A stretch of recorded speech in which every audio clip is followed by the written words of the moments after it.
Students, now we are discussing about two features of democracy. As well as we know nicely, democracy is a form of government that allows people to choose their rulers. Two features of democracy are only leaders elected by people should rule the country, and people have the freedom to express views, freedom to organize, and freedom to protest. So, students, how the democracy changed the world, we will know through this para. In 1900,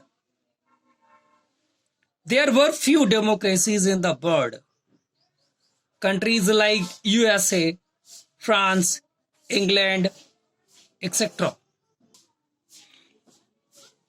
In 1950, many Asian countries achieved independence from colonization and opt for democracies. Countries like India, Pakistan, Sri Lanka, Myanmar, etc. In 1975, more countries opt democracies in the world. However, in many countries, democratic government was overthrown by the dictators. By 2000, more than half of the countries of the world followed democracies. The distinction of USSR means the United States Russia and support from other democratic countries paved the way for democracy. The French Revolution of 1789 did not establish a secure and stable democracy in France. However, it inspired many struggles for democracy all over Europe. Through the 18th and the 19th centuries, series of political events reduced the power of monarchy and feudal lords. In 1776, the British colonies in North America declared themselves independent and came together to form the United States of America. They adopted a democratic constitution in 1787, but the right to vote was limited to very few men.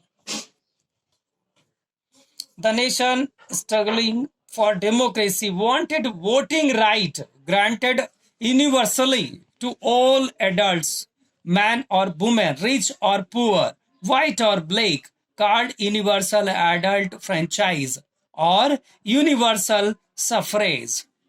Early democracies were established in Europe, North America, and Latin America. Many countries became democracies immediately after the end of the Second World War in 1945. However, many could not remain democracies for long. Ghana, a country in Western Africa, used to be a British colony named Gold Coast. It became independent in 1957. It was among the first countries in the Africa to gain independence and inspired other African countries to struggle for freedom. Nkrumah, active in the independence struggles of his country, became the first prime minister and then the president of Ghana. He got himself elected president for life, but soon after, in 1966, he was overthrown by the military. Like Ghana, most countries that became democracies after gaining independence had a mixed record.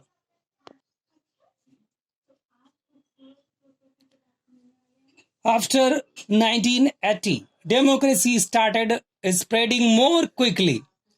The disintegration of the Soviet Union in 1991 accelerated this process. The Soviet Union comprised 15 republics, which emerged as independent countries and most of them became democracies.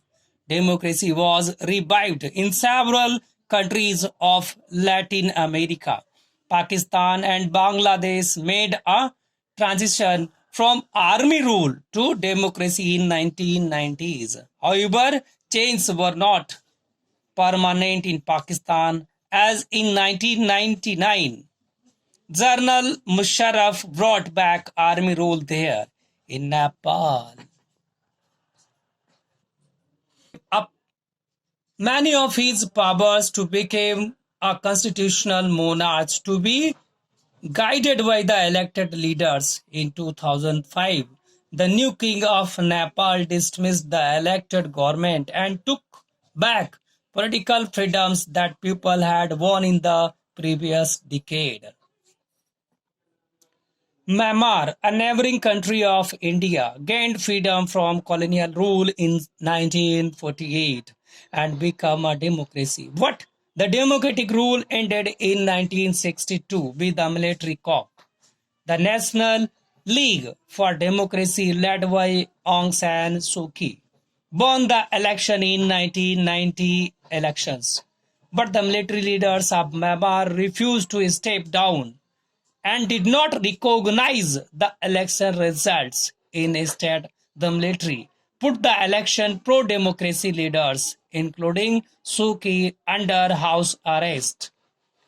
Anyone caught publicly airing view or issuing statements critical of the regime can be sentenced up to 20 years in prison due to the coercive policies of the military ruled government in Myanmar. About 6 to 10 lakh people in that country have been uprooted from their homes and have taken shelter elsewhere. Despite being under house arrest, Suu Kyi continued the campaign for democracy. Her struggle has won international recognition. She was also been awarded the Nobel Peace Prize, and the people in Myanmar are still struggling to establish democratic government in their country. By 2005, about 140 countries were holding multi-party election higher than ever before. There is no government of the world can pass any law that will apply to all the people of the country. But there are many institutions in the world that perform partially the functions of such a government. These organizations cannot command countries and citizens in a way a government can, but they do make rules that put family limits on what governments can do. Various international organizations are, as well as United States, United Nations Security Council, International Monetary Fund, IMF. The institution functioning as world government do not hold democratic decisions. Not every country has free the equal say in the decisions they affect them. Case of United Nations. Every one of the 193 members state as on 1 September 2012 of the United Nations has one vote in the United Nations General Assembly. General Assembly is a like of a parliament where all the decision takes place. It meets a regular early sessions under a president elected from the among the representatives of the member countries.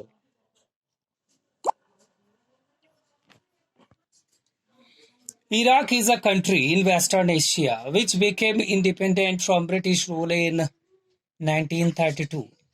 3 decades later, there were a series of coups by military officers. Since 1968, it was ruled by the Arab Socialist Ba'ath Party. whose leader Saddam Hussein played a key role in the 1968 coup that brought the party to power. This government established traditional Islamic law and gave women the right to vote and several freedoms not granted in the other West Asian countries. After becoming the president of Iraq in 1979, Saddam ran a dictatorial government and suppressed any dissent or opposition to his rule. The US and its allies like Britain alleged the Iraq possessed secret nuclear weapons and other weapons of mass destruction, which posed a big threat to the world. But when a UN team went to Iraq to search for such weapons, it did not find any. Still, the United States and its allies invaded Iraq, occupied it, and removed Saddam Hussein from power in 2003. The US installed an interim government of its provinces. It is argued that it was important to the end and dictatorial rule and set up a democratic government in the country. The war against Iraq was not authorized by the United Nations Security Council. Kofi Annan, the United Nations Secretary General, said that the US war on Iraq was illegal.